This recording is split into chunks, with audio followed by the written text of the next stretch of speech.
Tudo bem? Estamos aqui hoje para falar de doença de Chagas, o nosso primeiro conteúdo de parasitologia do segundo período.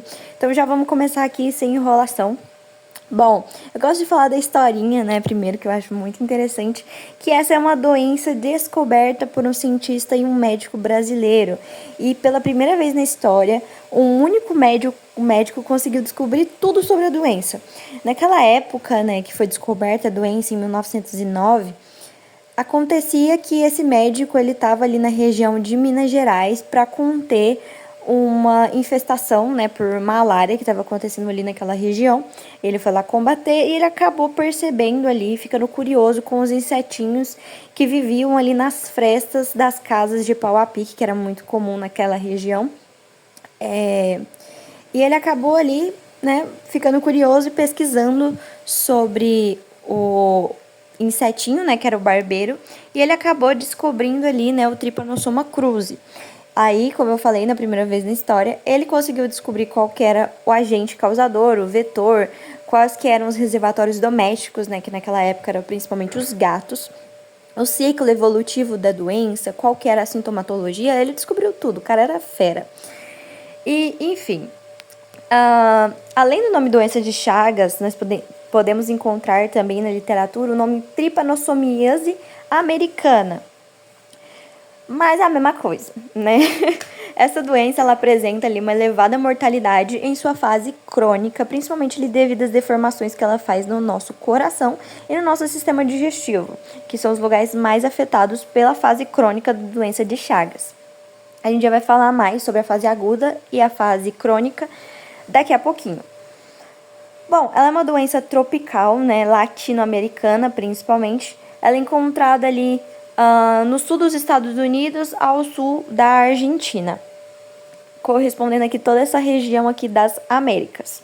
Ele é um protozoário flagelado que parasita mamíferos. Então, ele tem ali como reservatórios domésticos o tatu, o gambá, os gatos, os cachorros. E como hospedeiro assim, definitivo que a gente considera o ser humano. E ele tem ali também o hospedeiro invertebrado, que é o hospedeiro intermediário, que são várias espécies ali de barbeirinhos, né? Esses insetos que se alimentam de sangue da família Reduvidae. Então, é uma cacetada de espécies que causam, mas a mais conhecida que as pessoas falam mais é o Triatoma infestans, que é esse barbeirinho aqui que tem essas partezinhas amarelas, bem bonitinho. E como que acontece a transmissão, né? A gente sabe que o tipo de transmissão mais conhecida é pela picada do barbeiro, mas calma, que não é pela picada que a pessoa se infecta, certo?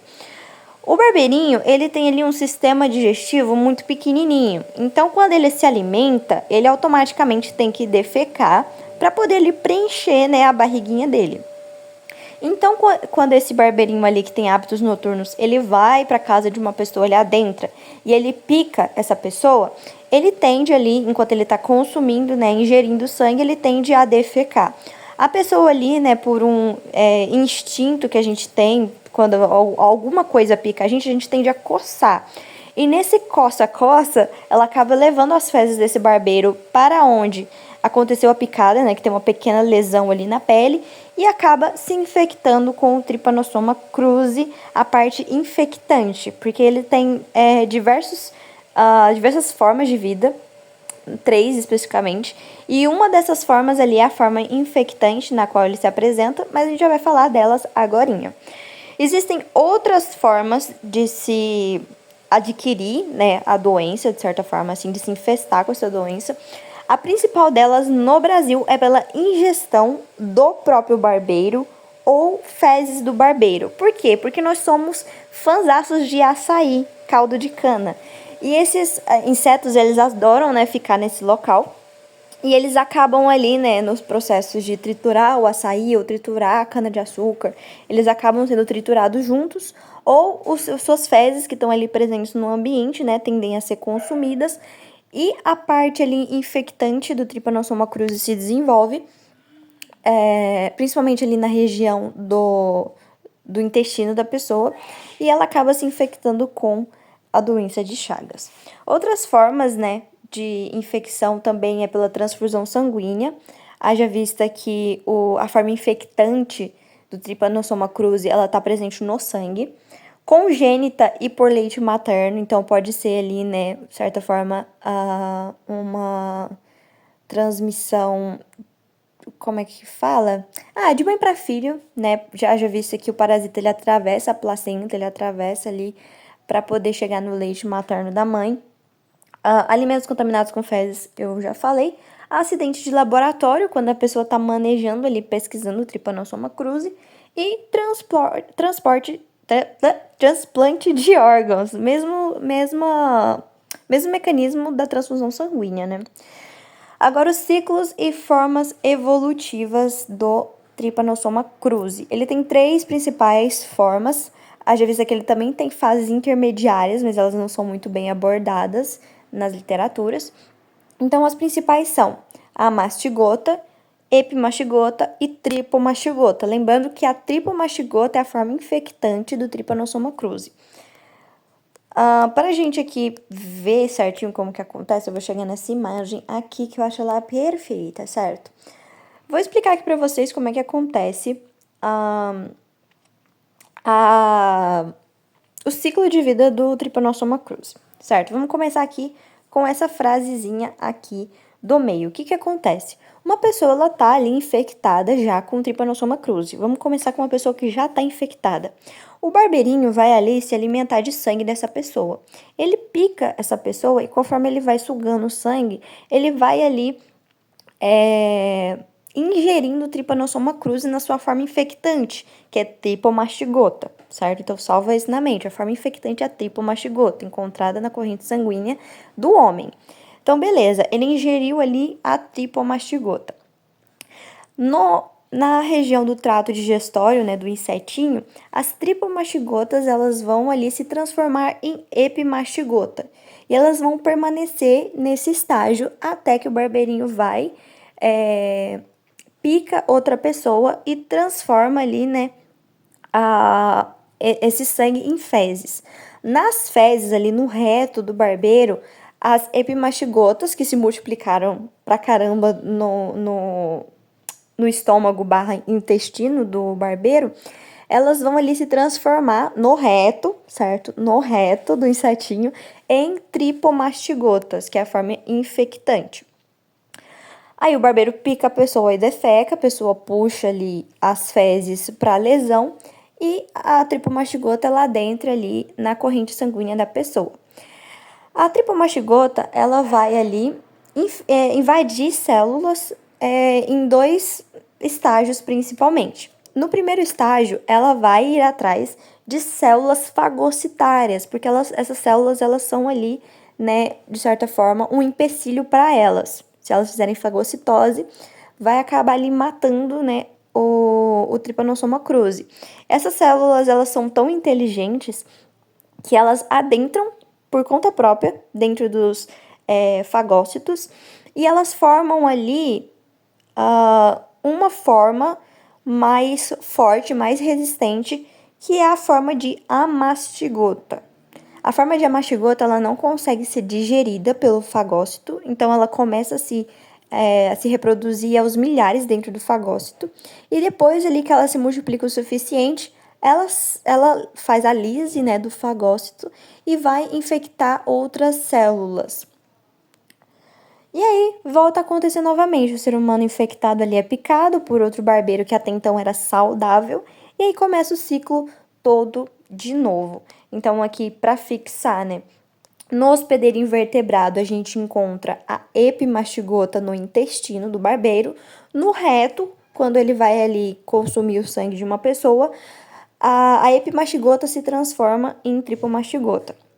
No hospedeiro vertebrado, que é o homem, dentro das células, a forma que se multiplica, né, vai ser a mastigota, a forma infectante na corrente sanguínea do homem vai ser tripomastigota, certo? A gente tem aqui, né, falando sobre os períodos de incubação, mas é meio decoreba e aí varia de pessoa para pessoa. E aqui, como que a gente diferencia, né, uma epimastigota da tripomastigota? A gente vai diferenciar principalmente ali pelo cinetoplasto, que vai ser a região que vai ser formada ali o flagelo Lembrando que as duas formas são flageladas, a mastigota não é flagelada, ela é só uma bolinha assim que não se movimenta. E a epimastigota, ela vai ter essa região aqui do cinetoplasto na barriguinha, né, ali próximo do finalzinho, onde vai se formar o flagelinho. E o cinetoplasto dela aqui se forma aqui na cabecinha, certo? Então ela parece um olhinho, né, que bonitinho. E essa é a maneira que diferencia a tripomastigota da epimastigota. A epimastigota também é uma magrelinha, né, enquanto a tripomastigota é mais cheinha. Bom, fase aguda e fase crônica da doença. Vamos começar aqui falando da fase aguda. Haja vista, né, que começa ali quando a pessoa ela é infectada pelo Trypanosoma cruzi. Então, essa pessoa ela foi ali picada, passou por uma transfusão sanguínea, a tripomastigota entrou na corrente sanguínea dela. Bom, na maioria das vezes vai ser ali assintomática. A pessoa que for sintomática, ela vai ter ali principalmente febre, dor de cabeça, se tiver sintomas, né? E algumas ali manifestações cutâneas que podem haver. A gente tem aqui os chagomas, né? Se a inoculação for através da pele, então acontece ali onde o barbeiro picou a pessoa, vai formar ali uma região avermelhada, parecendo uma picada de inseto mesmo. E com o passar dos dias, essa manifestação cutânea ela vai começar ali a descamar, certo? Então, ali caracterizando o chagoma. O sinal de Romana acontece quando a inoculação é na conjuntiva. Como assim?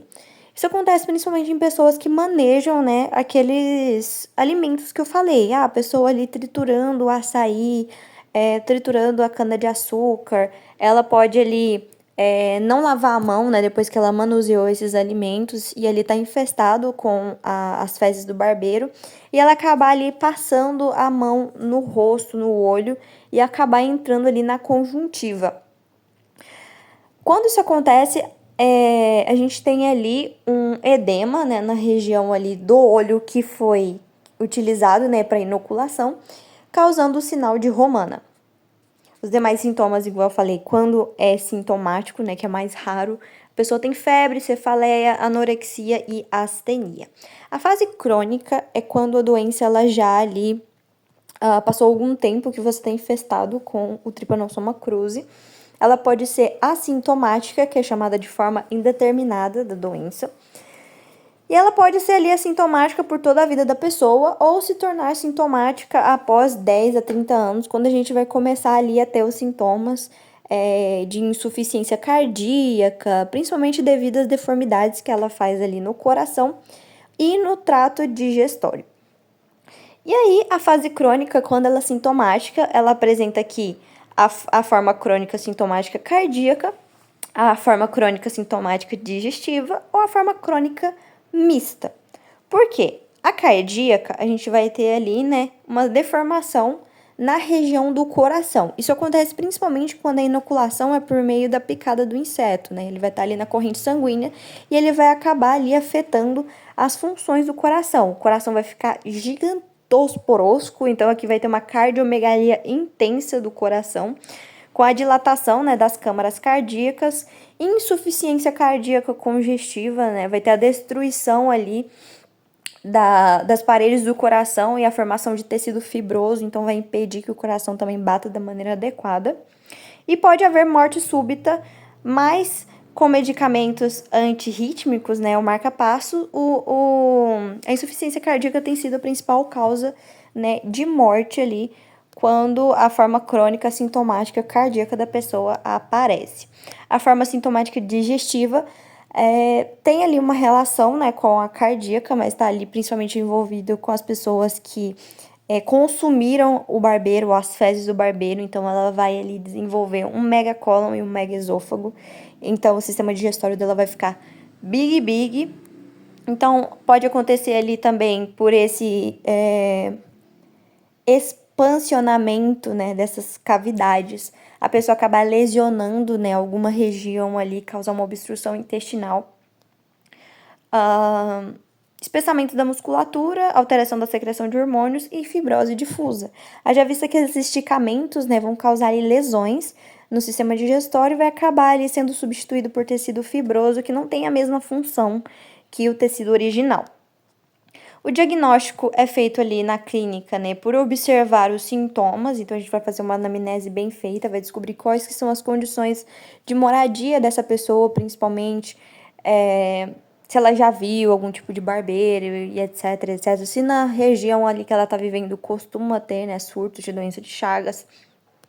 Se ela tiver febre persistente, sintomas inespecíficos ou sintomas específicos, a gente vai ali suspeitar, né, da doença de Chagas e a gente vai fazer ali um exame laboratorial, que na maioria das vezes vai ser um exame parasitológico direto.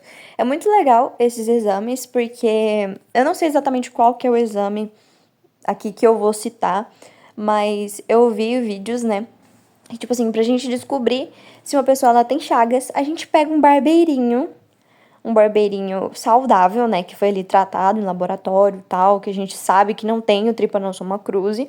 A gente vai pegar esse insetinho, vai colocar ali, ele rente a pele da pessoa, né, tampadinho ali com um copinho, por exemplo, e vai deixar ele picar essa pessoa. Depois a gente vai pegar o Trypanosoma cruzi e vai analisar ali o intestino dele. Se tiver a presença de se tiver a presença do Trypanosoma cruzi, a gente vai falar que essa pessoa ela tem infectada. E essa aqui é a principal forma que a gente sabe, mas a gente também pode pedir ali, né, um exame sorológico para a gente ter certeza. O tratamento, bom, na fase aguda é quase 100% de certeza que a pessoa ela vai ser curada, e na fase crônica esse valor diminui um pouco, haja vista que as complicações, né, a cardiomegalia, o mesocólon e tal, eles ficam ali bem difícil de... o megacólon, né, perdão, eles ficam bem difíceis ali de resolver. Mas ali na fase aguda a gente vai ter o SUS maravilhoso, né, que vai disponibilizar ali o benzimidazol, que vai ali atuar para poder combater o Trypanosoma cruzi.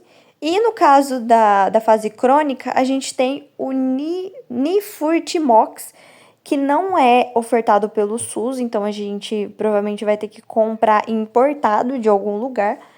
Mas, em geral, é isso. Falei muito, bastante coisinha sobre esse bichinho aqui, ó. Esse bichinho aqui. Então, gente, espero que vocês tenham entendido. E é isso. Tchau, tchau.